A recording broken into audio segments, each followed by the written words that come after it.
Olá, boa tarde, bem-vinda e bem-vindo à terceira edição do CNN Mercado. A semana começou com um tom mais otimista nos negócios, com dólar e juros em queda e a bolsa no azul, apontando para cima. O discurso do presidente eleito Luiz Inácio Lula da Silva na sexta-feira tem sido bem recebido pelos investidores. Na sexta-noite, lá em Lisboa, Lula agradeceu as críticas e as sugestões sobre a condução da economia e disse que prezará pela responsabilidade fiscal no novo governo. O mercado também avança positivamente com as negociações sobre a PEC da transição.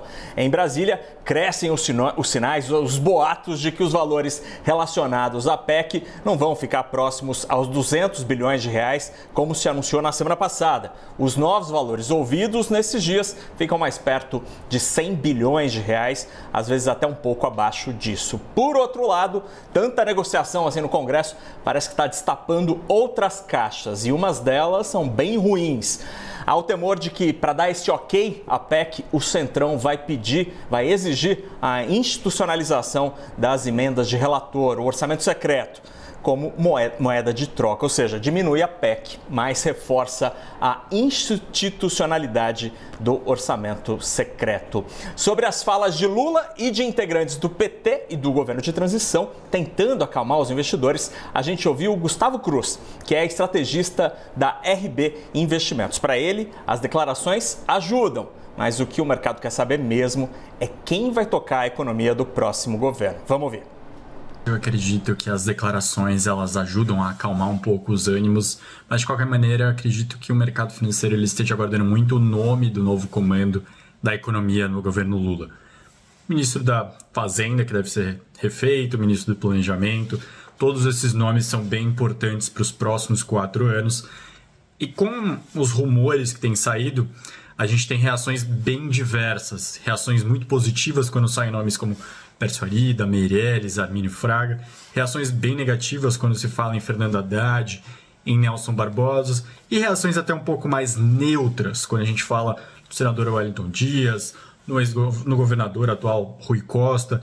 Portanto, quem vai comandar a economia é o que de fato vai acalmar ou deixar o mercado ainda mais agitado, desconfiado do que vai ser feito nos próximos 4 anos de governo Lula. Esse foi Gustavo Cruz, da RB Investimentos. E agora a gente volta a falar da Bolsa, porque o governo do estado do Paraná anunciou hoje que pretende privatizar a Copel, a companhia estatal de energia do estado. Essa operação deve ser feita com a oferta de ações. Essa decisão, que foi anunciada logo cedinho, dá força aos papéis da companhia estatal, que estão subindo aí, como você vê na tela, 21%. Logo na abertura, as ações chegaram a subir 25%. O governo do Paraná ainda tem atualmente 70% das ações com direito a voto na Copel. Com essa operação, essa fatia estadual deve ser diluída mais ou menos para 10% das ações com direito a voto. E essa decisão do governo de Ratinho Júnior com a Copel parece ter reacendido a esperança de muitos investidores de que outras estatais e estaduais poderiam ou poderão ser privatizadas no futuro.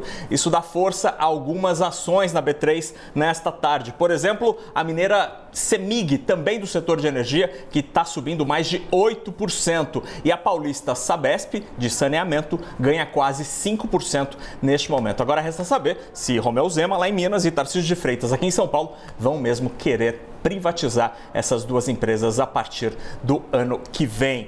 E o noticiário do exterior influencia e explica as ações em queda, principalmente aquelas ligadas às commodities.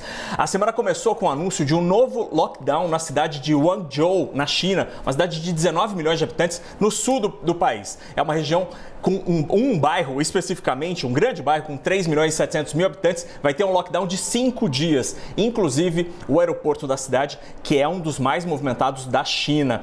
Resultado, commodities como petróleo e minério de ferro, tudo em queda, o que está pressionando ações de várias empresas brasileiras, como você vê na tela, Companhia Siderúrgica Nacional com queda de mais de 3%, Uzi Minas caindo quase 3% e 3R Petróleo, a petroleira privada, também com queda de mais de 2%.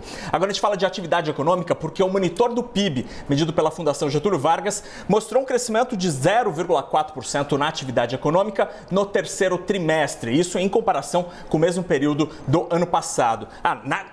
Na comparação com o mesmo período do ano passado, o avanço foi ainda maior, de 3,2%.